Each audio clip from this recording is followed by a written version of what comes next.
भारतीय शेयर बाजार में अप्रैल 2026 ऐसा महीना बनकर उभरा जिसने छोटे शेयरों को रॉकेट की रफ्तार दे दी। स्मॉल कैप और मिड कैप स्टॉक्स में आई तूफानी तेजी ने निवेशकों को मालामाल किया। लेकिन अब यही रैली बाजार के लिए खतरे की घंटी भी बनती हुई दिखाई दे रही है। कई शेयर इतने तेज भागे कि उनकी कीमतें कंपनियों की असली कमाई और बुनियादी ताकत से काफी आगे निकल गई। ऐसे में एक्सपर्ट्स चेतावनी दे रहे हैं कि अगर वैश्विक बाजार में हल्का सा झटका भी लगा तो सबसे बड़ा असर जो है इन्हीं छोटे शेयरों पर देखने को मिल सकता है।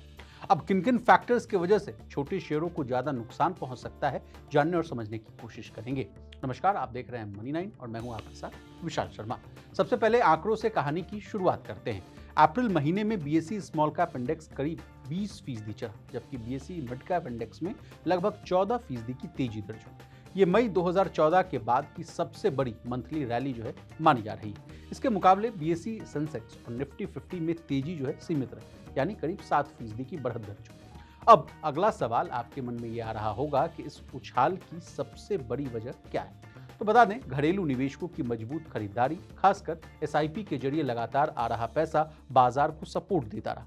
म्यूचुअल फंड्स और रिटेल निवेशकों ने छोटे शेयरों में जमकर निवेश किया, जिससे इन स्टॉक्स में तेज उछाल देखने को मिला। हालांकि मार्केट एक्सपर्ट्स का मानना है कि अब स्मॉल कैप शेयरों की वैल्यूएशन काफी महंगी हो चुकी है। कई कंपनियों के शेयर उनकी जो है वास्तविक कमाई और बिजनेस ग्रोथ से कहीं ज्यादा तेजी से बढ़े। यही वजह है कि अगर बाजार में थोड़ी भी नकारात्मक खबर आती है तो सबसे पहले दबाव छोटे शेयरों पर ही देखने को मिल सकता है। रिपोर्ट में कहा गया है कि मौजूदा समय में स्मॉल कैप इंडेक्स का जो है प्राइस टू अर्निंग यानी पीई रेशियो ऐतिहासिक औसत से ऊपर पहुंच चुका है, जो जोखिम को बढ़ाता है। जियोपॉलिटिकल तनाव भी बाजार के लिए बड़ा खतरा बनकर उभर रहा है। मध्य पूर्व और एशिया में बढ़ते तनाव, कच्चे तेल की कीमतों में उतार चढ़ाव और अमेरिकी ब्याज दरों को लेकर अनसर्टेनिटीज भारतीय बाजार को प्रभावित कर सकती हैं। अगर विदेशी निवेशक यानी एफआईआईज बिकवाली बढ़ाते हैं तो स्मॉल कैप और मिड कैप शेयरों में ज्यादा गिरावट देखने को मिल सकती है, क्योंकि इनमें लिक्विडिटी कम होती है। अप्रैल में घरेलू खरीदारी ने बाजार को संभाले रखा, लेकिन विदेशी निवेशकों की सतर्कता अभी भी बनी हुई है। मार्केट एक्सपर्ट्स का यह भी कहना है कि मिड कैप कंपनियों की स्थिति स्मॉल कैप के मुकाबले थोड़ी मजबूत दिखाई दे रही है। कई मिड कैप कंपनियों ने बेहतर तिमाही नतीजे दिए हैं और उनकी कमाई में स्थिरता दिख रही है। वहीं स्मॉल कैप रैली जो है काफी हद तक चुनिंदा सेक्टर्स और थीम आधारित शेयरों तक ही सीमित रही। डिफेंस, रेलवे, कैपिटल गुड्स और पीएसयू थीम वाले शेयरों में निवेशकों ने सबसे ज्यादा जो है दिलचस्पी जो है वो दिखाई है।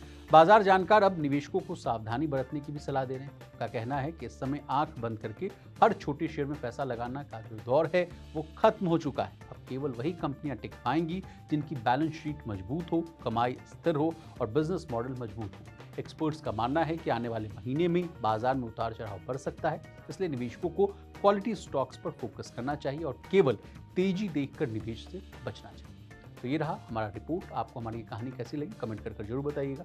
इसी तरह देश, दुनिया और बिजनेस जगत से जुड़ी तमाम ताज़ा तरीन खबरों के लिए बने रहिए हमारे साथ और देखते रहिए मनी 9।